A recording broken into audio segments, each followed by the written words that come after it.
শুভ দুপুর বন্ধুরা, আজকের ব্লগটা আমি শুরু করলাম দুপুরবেলা থেকে। অবশ্যই তোমাদেরকে সাথে নিয়ে তোমরা দেখতে থাকো আর আমার পাশে থেকো।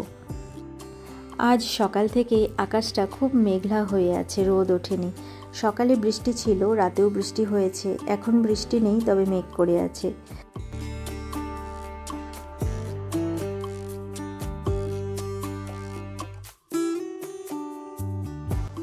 এবার চলে এলাম ঘরে।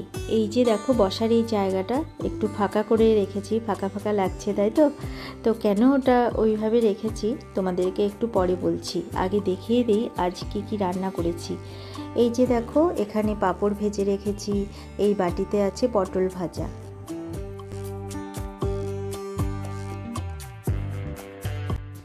এখানে আছে রুই মাছ। রুই মাছটাকে আমি কাতল কালিয়া যেভাবে করে সেইভাবে করেছি। আর আমি লঙ্কার গুঁড়ো দিই না, শুকনো লঙ্কার গুঁড়ো দিই না বলে কিন্তু এটা অত লালচে হয় না, লাল রং হয় না, এইরকম হলুদ হলুদ হয়েছে। যাই হোক, এবার আরেকটু দেখিয়ে দিই কী করেছি। এই যে এখানে আছে আমসত্ত্বর চাটনি, অনেক দিন পর আমসত্ত্বর চাটনি করেছি আজ। আমার খুব ভালো লাগে, রিজুর বাবা খুব একটা খায় না বলে করা হয় না আমসত্ত্বর চাটনি। রিজু আগে ছোটোবেলায় খুব খেত, এখনও তেমন খেতে চায় না। এখানে আছে ছোটো মাছের চচ্চড়ি, আলু বেগুন আর পেঁয়াজ দিয়ে বরলি মাছ, সেটা চচ্চড়ি করে রেখেছি। আর সকালে আমাদের খাওয়ার জন্য বেগুন ভাজা করেছিলাম, তার দুটো রয়ে গেছে।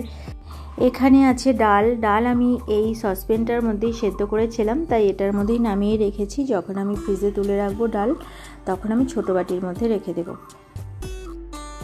আর এর সাথে রান্না করেছি আমি মাটনটা আমি কড়াইতেই রেখেছি। খাওয়া দাওয়া হয়ে গেলে তারপরে যতটুকু থাকবে আমি বাটিতে নামিয়ে নেব।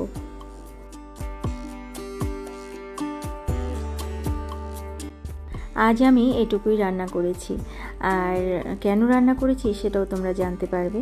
তো চলো আগে দেখিয়ে দিই ওই যে আমাদের বসার ওই জায়গাটা ফাঁকা কেন করেছি। তো চলো বারান্দায় যাই আগে, তা না হলে কি করে দেখাবো বলো।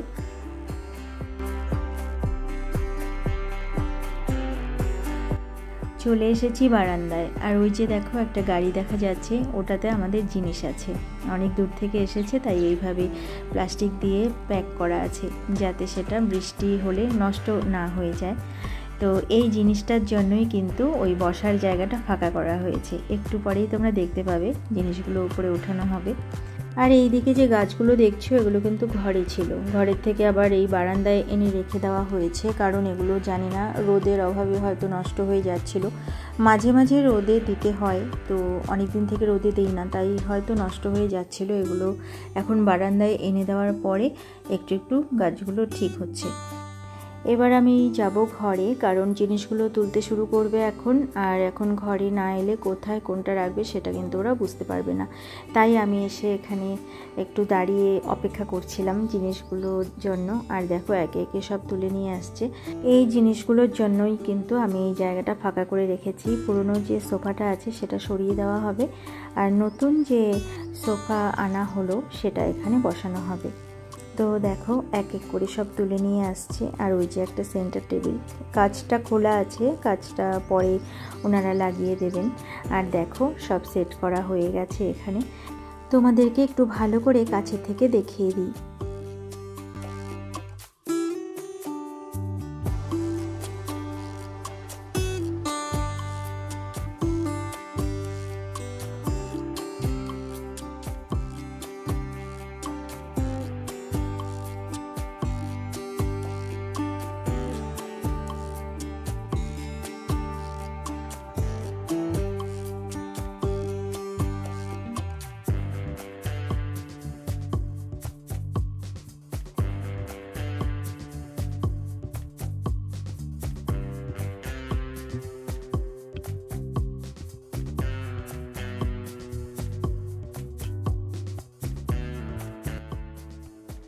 শুভ বিকেল বন্ধুরা, এখন আমি যাচ্ছি রিজুকে নিয়ে টিউশন দিতে।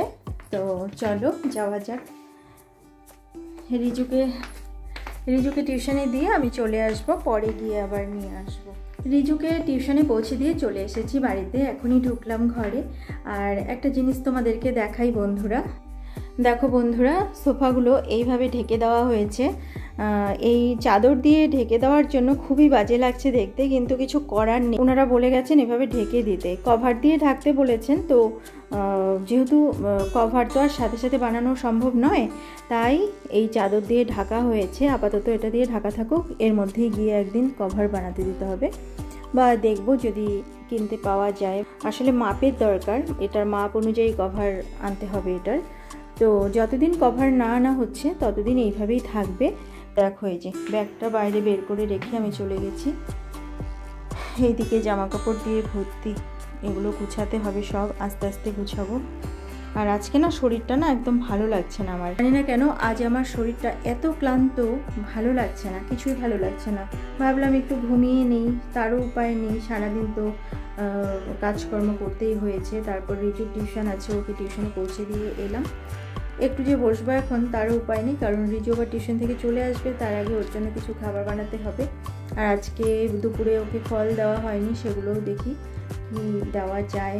সন্ধ্যেবেলায় তো অন্য কোনো ফল দেওয়া যাবে না, দেখি কলা খেলে কলা খাবে, আর বেদানা দিয়ে দেবো একটু হয়তো বা, দেখি কি করা যায়। তো চলো বন্ধুরা, একটু পরে তোমাদের সঙ্গে আবার কথা বলছি। আমরা এখন চা খাবো, 2 কাপ চা করে নিয়ে এসেছি। রিজু তো টিউশনে গেছে, ওর বাবা ওকে আনতে যাবে, তো চা খেয়ে তারপরে বেরোবে। আর আমিও একটু বেরোবো, কারণ আমি যাব নাচের ক্লাসে। তো আমি সন্ধ্যা প্রদীপ দেবো, তারপর কিছু একটা খাবার বানাবো রিজুর জন্য, তখন যে বললাম। তো সেই সন্ধ্যের খাবারটা বানানো হয়নি, সেটা করে রেখে তারপরে আমি যাব নাচের ক্লাসে।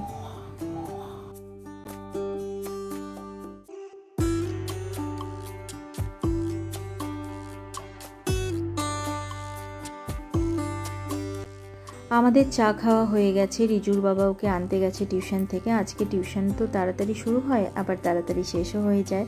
তো ওকে নিয়ে আসতে গেছে, আর আমি হাত পা ধুয়ে চলে এলাম ঠাকুর ঘরে, এসে সন্ধে প্রদীপ দিলাম। আর দেখো আমার গোপাল সোনাকে আজকে কাছের থেকে দেখাইনি, আজকে দূর থেকেই দেখিয়ে দিচ্ছি। এখন আমি চলে যাব রান্নাঘরে। আর আজ আমি সন্ধেবেলায় করব চিড়ে ভাজা। তো চিড়ে ভাজা আমি খুব একটা করি না, অনেক আগে মনে হয় করেছিলাম একদিন, দিদির কাছে শুনলাম এখন যে কি করে করতে হয়, দিদি বলে দিল। তো সেভাবেই আমি এখন চিড়ে ভাজাটা করে নেব।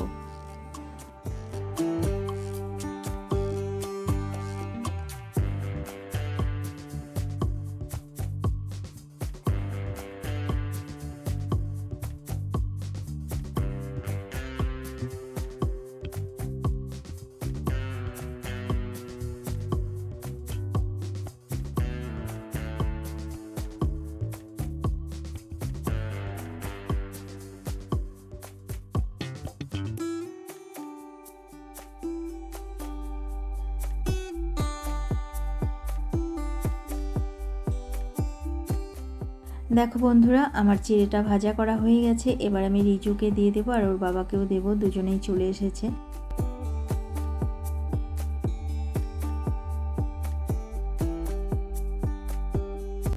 বন্ধুরা, আমাদের সন্ধ্যেবেলার খাওয়া হয়ে গেছে, চা খাওয়া তো আগেই হয়েছে। এখন চিড়ে ভাজা করলাম, করে রিজুকে আর ওর বাবাকে দিলাম, আমারটা রয়ে গেছে, আমি পরে খাবো। এখন আমি যাচ্ছি নাচের ক্লাসে, সেখান থেকে এসে তারপর আমি খাবো চিড়ে ভাজা। এখন আর খাওয়ার সময়, 7টা থেকে আমাদের শুরু হবে বলেছিল, এখন বাজে 7:20, আমার দেরি হয়ে গেল। তো এখন আমি যাব নাচের ক্লাসে, তারপর সেখান থেকে এসে তারপর আবার তোমাদের সঙ্গে কথা বলছি। বন্ধুরা, আমি নাচের ক্লাস থেকে কিছুক্ষণ আগেই চলে এসেছি। এবার হাত মুখ ধুয়ে নিয়ে চলে এলাম ঠাকুর ঘরে, গোপাল সোনাকে সেবা দিতে হবে। সেবা দিয়ে গোপাল সোনাকে শয়নে দিয়ে দেব। আর দেখো আমার গোপাল সোনাকে শয়নে দেওয়া হয়ে গেছে, পর্দাও আমি নামিয়ে দিয়েছি। এখন আমি চলে যাব রান্নাঘরে, ভাত রান্না করতে হবে, আর বাকি তো সব করাই আছে। তো তোমাদের সঙ্গে দেখা করছি কাল সকালে। শুভ সকাল বন্ধুরা। কাল আমি ঠাকুর ঘরে কিন্তু ব্লগটা বন্ধ করেছিলাম, শেষ করিনি। তো ব্লগটা তো আমার শেষ করতে হবে, তাই আজকে ঠাকুর ঘর থেকেই শুরু করলাম। গোপাল সোনাকে সেবা দেওয়া হয়ে গেছে, দেখো প্রসাদগুলো এখনও তোলা হয়নি, আমি এখন প্রসাদ তুলে নেব। আর এইদিকে দেখো বৃষ্টি হচ্ছে, রিজুর বাবা চলে গেছে অফিস। আর রান্না আমি কিছুটা করেছি, আরও কিছু রান্না আমার করতে হবে, বাদ আছে এখনও। আর এই যে ঝিরিঝিরি বৃষ্টি পড়ছে, দেখতে বেশ ভালো লাগছে দেখো।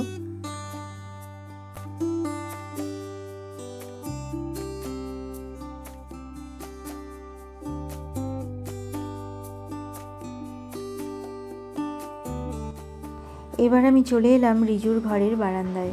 আর দেখো ওই যে আমগুলো হয়ে আছে না, এত ভালো লাগে দেখতে। এই আমগুলো দেখতে যতটা সুন্দর, ভেতরটা কিন্তু ততটা সুন্দর নয়, একদম পোকাতে ভর্তি। তো একটুকু খাওয়া যায় না, কিন্তু দেখতে ভালো লাগে বেশ। তার সাথে এই যে বৃষ্টির ফোঁটাগুলো ঝরে পড়ছে, দেখতে কিন্তু বেশ ভালো লাগছে। সবুজ গাছপালার মধ্যে বৃষ্টির জল পড়ছে, কত ভালো, আরও সবুজ হয়ে উঠেছে, তাই না? আর এইদিকে পাখিগুলোকে আমি খেতে দিয়েছিলাম বৃষ্টির জন্য, ওরা এসেছিল কিন্তু সবাই হয়তো আসেনি। দেখো খাবারগুলো এখনও পড়ে আছে, বিস্কুটগুলো, তবে ওরা খেয়ে নেবে। বৃষ্টিটা একটু কমে গেলে ওরা চলে আসবে আবার এখানে।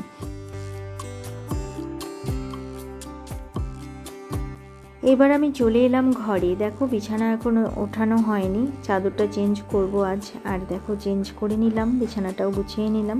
এইদিকে জামা কাপড়গুলো আছে এলোমেলো করা, সেগুলো একটু গোছাতে হবে। কিছুটা ঘর গুছিয়ে আমি চলে এলাম রান্নাঘরে। আমার ডাল করতে হবে, রিচুর জন্য প্রতিদিনই আমার মসুর ডাল করতে হয়, ও ডাল খেতে খুব ভালোবাসে। আর মসুর ডালটা বাচ্চাকে দেওয়াও ভালো, প্রতিদিনই দেওয়ার চেষ্টা করি। আর ডাল বসিয়ে দিয়ে আবার চলে এলাম এইদিকে। এই যে এই বসার জায়গাটা আমি গুছিয়ে নিলাম। এবার আমি চলে এলাম পাশের ঘরে, যে ঘরে রিচু গান করে সেই ঘরে। দেখো বিছানার ওপরে কুশন, রিচুর হারমোনিয়াম, আমাদের সবার জামা কাপড় সব কিছু দিয়ে ভর্তি হয়ে আছে। এইগুলো এবার আমি ঠিকঠাক করে নেব। আর বন্ধুরা, আজকের ব্লগটা আমি এখানেই শেষ করছি। আবার অন্য কোনো দিন অন্য কোনো নতুন ব্লগ নিয়ে তোমাদের সামনে হাজির হয়ে যাব। ততক্ষণের জন্য তোমরা ভালো থেকো, সুস্থ থেকো আর হাসি খুশি থেকো। আমার এই ব্লগটা যদি তোমাদের ভালো লেগে থাকে তাহলে একটা লাইক করে দিও। আজকের মতো এখানেই আসছি, ভালো থেকো তোমরা সবাই।